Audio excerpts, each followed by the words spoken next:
Class 7th। आज हम वर्ण विच्छेद पढ़ेंगे। किसी शब्द के वर्णों को अलग अलग करके लिखना वर्ण विच्छेद कहलाता है। शब्द में प्रयुक्त स्वर और व्यंजनों को अलग अलग करना वर्ण विच्छेद कहलाता है। जैसा कि हम जानते हैं कि शब्द स्वर और व्यंजनों से मिलकर बनता है, लेकिन वर्ण विच्छेद करने में जब हम उसे लिखते हैं तो स्वर और व्यंजन को पृथक पृथक लिखते हैं। वर्ण विच्छेद से वर्तनी तथा उच्चारण को समझने में सहायता मिलती है। व्यंजन वर्णों में अपने मूल स्वरूप में अ स्वर अंतर्निहित होता है, परंतु किसी मात्रा के लगने पर यह अंतर्निहित स्वर अ हट जाता है।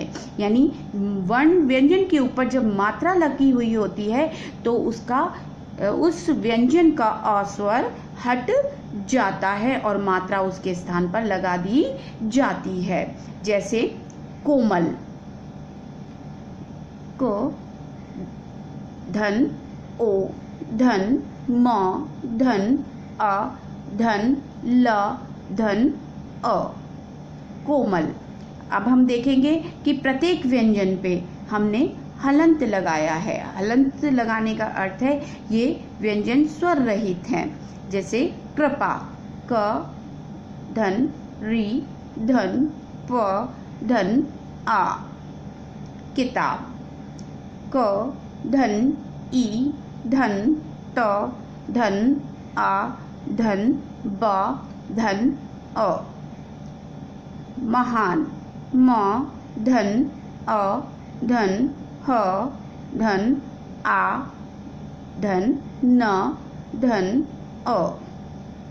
तैयार, त धन य धन य धन आ धन र धन अ।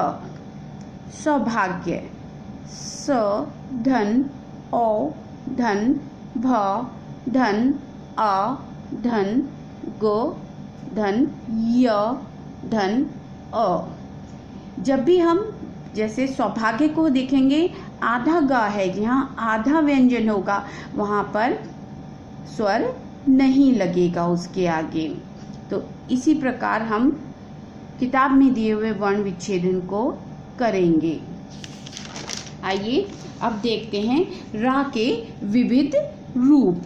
जब हम रा का प्रयोग करते हैं, पूरे रा का प्रयोग करते हैं, तो जैसे राम, रचना, रहीम, यहाँ पर पूरे रा का प्रयोग है। जब हम छोटे ऊ और बड़े ऊ की मात्रा किसी व्यंजन पर लगाते हैं, किसी वर्ण पर लगाते हैं, तो यह मात्रा उस वर्ण के पैरों में लगाई जाती है। परंतु जब हम इस मात्रा का प्रयोग र के साथ करते हैं तो वह उसके पेट पर लगाई जाती है। जैसे छोटे ऊ की मात्रा रुपया, रुमाल। बड़े ऊ की मात्रा रूप और रूठना। दोनों को बनाने का तरीका अलग अलग है, मात्रा लगाने का तरीका अलग अलग है। आगे देखते हैं हम र का दूसरा रूप, प्रसाद, क्रम। ये क पर जो लंबी डंडी है इसे हम क्या कहते हैं? पाई। ये र का प्रयोग सदैव पाई के साथ किया जाता है। जैसे क है, ये क्या है? पाई। पाई के साथ जब हम र लगाएंगे तब ये इस र का हम प्रयोग करते हैं। अब आइए रा के तीसरे रूप को हम देते हैं, ट्रक, ड्रम।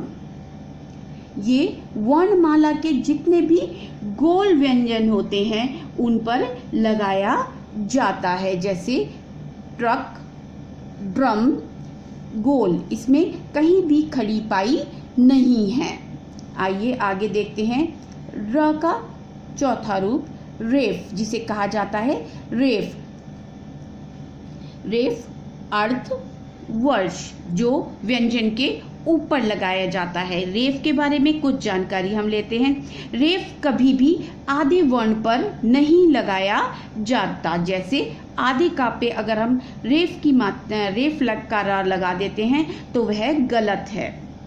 रेफ कभी स्वर पर नहीं लगता। कभी भी हमने नहीं देखा होगा कि स्वर के ऊपर आधा र लगा हुआ। रेफ व्यंजन के ऊपर ही सदैव लगता है।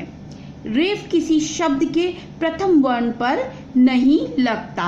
शब्द के आरंभ में पहले वर्ण पर कभी भी रेफ का प्रयोग नहीं होता। रेफ जिस वर्ण से ठीक पहले बोला जाता है उस पर ही लगता है। जैसे आशीर्वाद, यानी बोला पहले गया श के बाद लेकिन लगा उसके बाद वाले शब्द पर, आशीर्वाद। आइए र का दूसरा रूप देखते हैं। पृष्ठ, कृपा, अमृत।